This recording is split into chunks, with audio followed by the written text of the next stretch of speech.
আপোনালোকৰ ওচৰত মই এটা ৰেচিপি লৈ আহিছোঁ মই ৰেচিপিত শ্বেয়াৰ কৰিম যে মই চিকেন কেনেকৈ বনাওঁ আৰু চিকেনটো হ'ল লোকেল চিকেন আপোনালোকক মই দেখুৱাম মই লোকেল চিকেন কেনেকৈ বনাওঁ পুৰা ষ্টেপ বাই ষ্টেপ আহকচোন আমি দেৰি নকৰি ষ্টেপটোলৈ যাওঁ মই সন্মুখত দেখুৱাই দিছোঁ আজি মোৰ এইটো মুৰ্গী লোকেল মুৰ্গী আৰু তাৰে মই আজি আপোনালোকৰ ওচৰত এটা লোকেল চিকেনৰ ৰেচিপি বনাই দেখুৱাম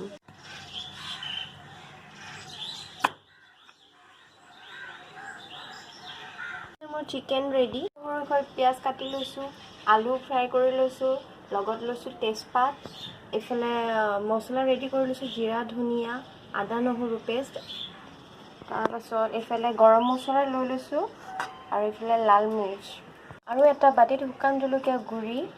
চিকেন মছলা আৰু লগত হালধি লৈ পেলাই ইয়াৰো এটা পেষ্ট বনাই ল'ম দিয়া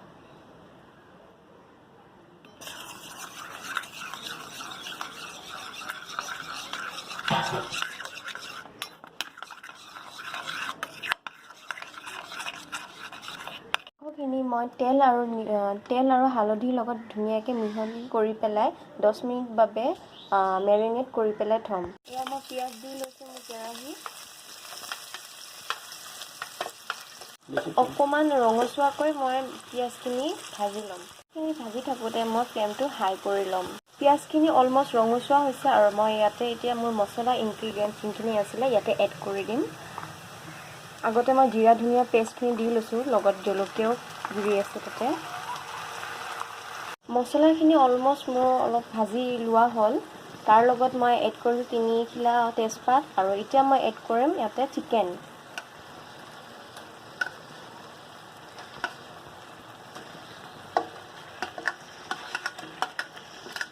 এনেকৈ মই মাংসখিনি মিক্সাৰখিনিৰ লগত ভাজি ল'ম 2 মিনিটমানলৈ তাৰপাছত মই ইয়াতে এড কৰিছোঁ হালধি চিকেন গুড়ি আৰু লাল মিৰ্চ যোনটো পেষ্ট বনাই লৈছোঁ তাতে ধুনীয়াকৈ মই এড কৰি দিলোঁ এতিয়া গোটেইখিনি ভাজি ল'লোঁ ভাজি লোৱাৰ পাছত মই অলপ সময় বাবে ঢাকন মাৰি পেলাই কম ফ্লেমত থৈ দিম বিৰাটেই গৰম লাগিছে আৰু এইফালে মাংস বনাই আছোঁ যিহেতু এনে গৰম ওপৰত মই মাংসখিনি ঢাকন মাৰি পেলাই থৈ দিছোঁ অলপ সময়লৈ চিকেন ৰেচিপিটো যিমানখিনি ইনগ্ৰিডিয়েণ্টছ মই এড কৰিছোঁ ধৰক পিঁয়াজৰ পৰা আলুৰ পৰা ধৰক আৰু কিবা কিবি মছলা সেইবোৰ মই মাংস অনুযায়ী এড কৰিছোঁ আপোনালোকেও আপোনাৰ হিচাপত এড কৰি মানে জোখৰ মতে দি ল'ব পাৰিব প্ৰায় 5 মিনিটৰ পাছত মই ঢাকন উঠাই দিলোঁ আৰু ঢাকন উঠাই দি এনেকৈ আকৌ লৰাই দিলোঁ মই ফ্লেমটো হাই কৰি লৈছোঁ দেই লৰচৰ কৰাৰ পাছত মই আকৌ ঢাকনটো মাৰি দিছোঁ মই ফ্লেমটো হাই কৰিয়ে ৰাখিছোঁ যিহেতু এইটো লোকেল চিকেন হয় আৰু তাৰে অকণমান পানী ওলাই আছে পানীখিনি ভালদৰে শুকোৱা নাই যিহেতু লোকেল চিকেন হয় অলপ বেছি সময়লৈ ভাজিব লাগিব মাংসখিনি আৰু এতিয়া মই হাই ফ্লেমতে ধৰক অলপ সময়লৈ আকৌ ঢাকন মাৰি পেলাই ঢাকন উঠাই দিলোঁ আৰু তাৰপাছত এতিয়া মই ফ্ৰাই কৰি থোৱা আলুখিনি ইয়াতে দি দিলোঁ 5 মিনিটমান বা 7 মিনিটমানলৈ মই মাংসখিনি ধুনীয়াকৈ ভাজি অলপ সময়লৈ ধৰক তাৰপাছত মই ইয়াতে গৰম পানী এড কৰিম ইয়াতে নিমখ এড কৰিম মোৰ আন্দাজত মাংসখিনি আৰু এতিয়া পানী দিব হৈছে অলমষ্ট এতিয়া অলপমান মই ভাজি লওঁ তাৰপাছত মই ইয়াতে পানীখিনি দি দিম এয়া মই পানীখিনি ইয়াতে দি দিলোঁ আৰু এতিয়া 15 মিনিটছমানলৈ ঢাকন দি পেলাই থৈ দিম ফাইনেলি মোৰ চিকেন কাৰীটো যোনটো হয় এইটো অলমষ্ট হৈছেগৈ আৰু ইয়াতে মই এতিয়া গৰম মছলা এড কৰিম আৰু গৰম মছলা এড কৰি পেলাই ষ্টভ অফ কৰি থ'ম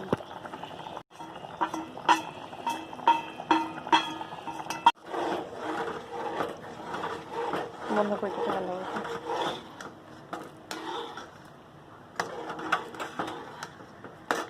আৰু এয়া মোৰ লোকেল মাংসৰ ৰেচিপি কমপ্লিট হ'ল মোৰ এতিয়া বিৰাটেই ভোক লাগিছে মই ৰ'ব নোৱাৰা হৈ গৈছোঁ মোৰ ৰেচিপি যিহেতু ৰেডি হৈ গ'ল আৰু এতিয়া মই খাম মোৰ লাঞ্চ মই খাম এতিয়া আৰু মই মোৰ ভিডিঅ'টো ইয়াতে সমাপ্ত কৰিম তাৰ আগতে মই ক'ব বিচাৰোঁ যে আপোনালোকে যদি মোৰ ভিডিঅ'টো চাই ভাল পাইছে মোক জনাব কমেণ্টছ কৰি আৰু লগত ছাবস্ক্ৰাইব কৰি দিব আৰু লাইক কৰি দিব আৰু পাৰিলে আপোনালোকে ৰেচিপিটো ট্ৰাই কৰি চাব ধন্যবাদ